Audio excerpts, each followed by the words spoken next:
pharmacy practice at West Coast University School of Pharmacy, and the area that I teach in currently is pharmacy law and ethics. I have a Doctor of Pharmacy degree as well as a Juris Doctor degree.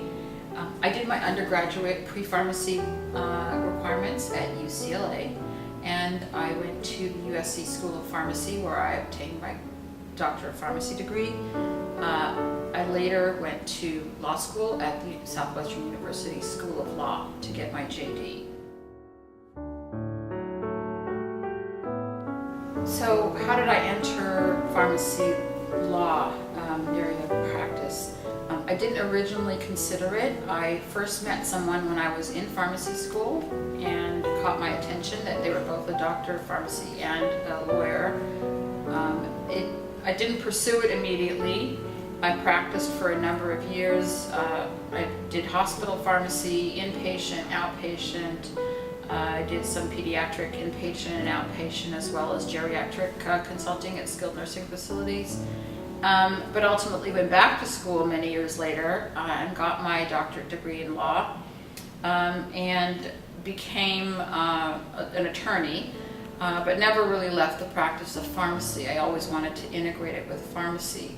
As I learned a little bit more about the practice of law, I developed my own expertise in cases involving pharmacy malpractice and pharmacist malpractice, standard of care, drug product liability, and many cases where patients were injured by drugs, and developed an expertise in that as well as the regulatory aspects of pharmacy.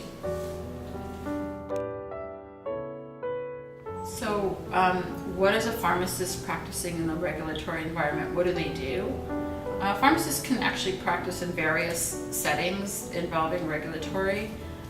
FDA, for instance, they can even do research, public health service, and if they go on to get a law degree, they could probably do FDA administration or enforcement. They can be an attorney for a hospital pharmacy. They can be a medication and safety compliance officer as well. So there's many areas, and this is not an exclusive list, where pharmacists can practice in a regulatory environment. And there's one additional one, a pharmacist with an attorney degree. There are many offices, law offices, that work in regulatory, and the attorneys are also pharmacists. So they do that as well. They represent cases in front of the Board of Pharmacy, and they're their primary counsel for the pharmacist, as well as other regulatory aspects of pharmacy, hospital pharmacy, for example.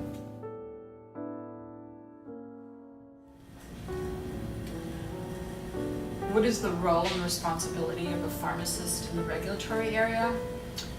It would depend on the context, that's clear, but regulations provide the framework for pharmacy practice. So primarily, most importantly, a person in that area would have to keep abreast and educated on the regulations that are in effect at the time, and all the new ones that are coming down the pipeline, so that they could provide timely information and advice to whoever they are working for, APHA, be it a lobbying or a hospital, whoever you're working for would have to have timely information.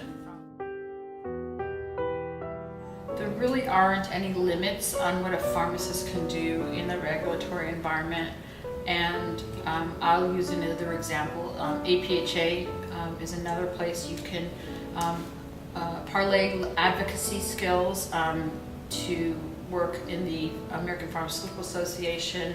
You can work as a lobbyist, and I just might want to put a bit of history here.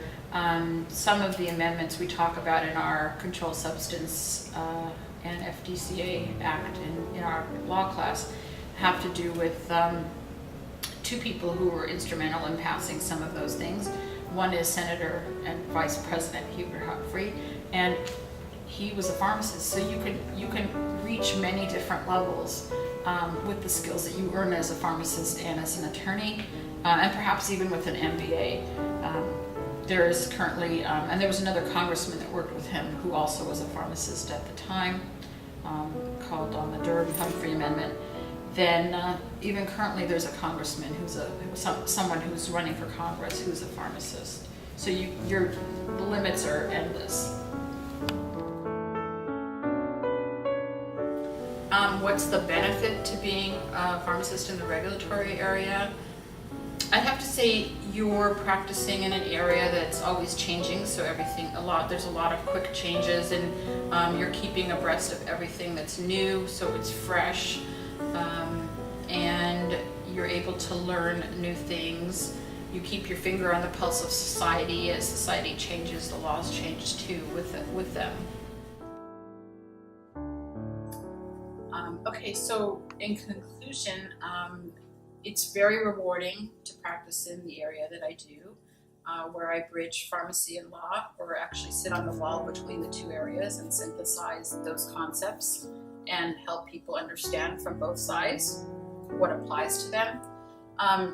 It's stimulating because there's always new cases, new ideas, new laws, but it's also rewarding because you're practicing from a different perspective than it's just different from the community pharmacist or the hospital pharmacist. You're practicing pharmacy from a different perspective. So the practice is just different.